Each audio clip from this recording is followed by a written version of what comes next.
ये कहानी जीएल फंटेस द्वारा लिखित एक प्रसिद्ध कहानी अ लेटर टू गॉड, ईश्वर को पत्र का हिंदी में सारांश है। यह कहानी एक किसान के अटूट विश्वास और मानवीय परोपकार को दर्शाती है। अ लेटर टू गॉड, ईश्वर को पत्र का हिंदी में सारांश। कहानी लैंचो नामक एक मेहनती किसान से शुरू होती है, जिसका घर एक निचली पहाड़ी की चोटी पर स्थित था।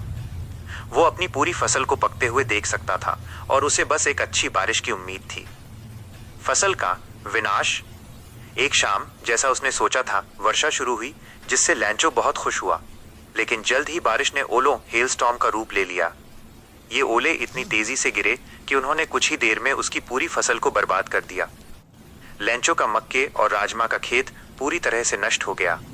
लैंचो और उसका परिवार बहुत दुखी हो गए, क्योंकि उन्हें अब पूरे साल भूखा रहने का डर था। ईश्वर को पत्र। पूरी तरह से टूट जाने के बावजूद लैंचो के मन में एक अटूट विश्वास था, ईश्वर उसकी मदद जरूर करेंगे। उसने फैसला किया कि वो सीधे भगवान को एक पत्र लिखेगा। अगले रविवार की सुबह लैंचो ने एक पत्र लिखा। उसने पत्र में लिखा कि उसकी फसल ओलों से नष्ट हो गई है और उसे अपने परिवार को साल भर खिलाने और दोबारा बुवाई करने के लिए 100 पेसोस, एक प्रकार की मुद्रा की जरूरत है। उसने पत्र पर पता लिखा, टू गॉड, भगवान को। डाकिया की दयालुता। जब लैंचो ने पत्र को डाकघर में डाला तो एक डाकिये, पोस्टमैन, ने उस अजीब पते वाला पत्र देखा।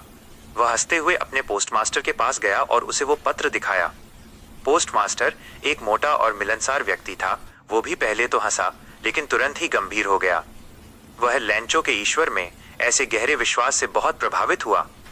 उसने फैसला किया कि वह इस किसान के विश्वास को टूटने नहीं देगा और खुद उसकी मदद करेगा।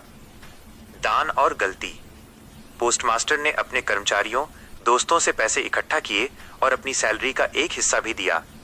हालांकि वो 100 पेसोस की पूरी रकम जमा नहीं कर पाया, पर वो 70 पेसोस जुटाने में सफल रहा।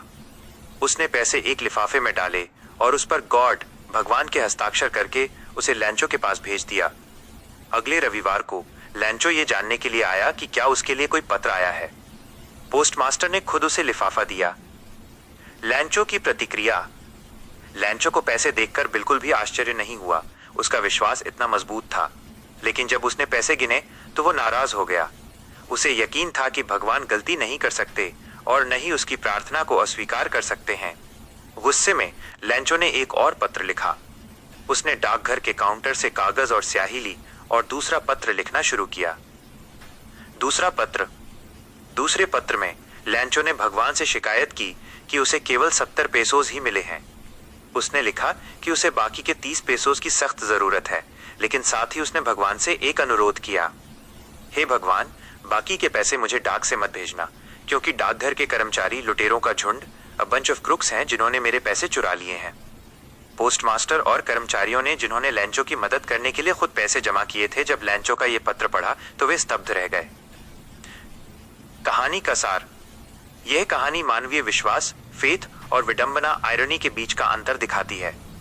लैंचो का ईश्वर में अटूट विश्वास है, लेकिन वो उन भले लोगों की ईमानदारी पर शक करता है जिन्होंने भगवान के नाम पर उसकी मदद की। क्या आप कहानी के इस अंत से सहमत हैं, या लैंचो को पोस्टमास्टर और कर्मचारियों को धन्यवाद देना चाहिए था?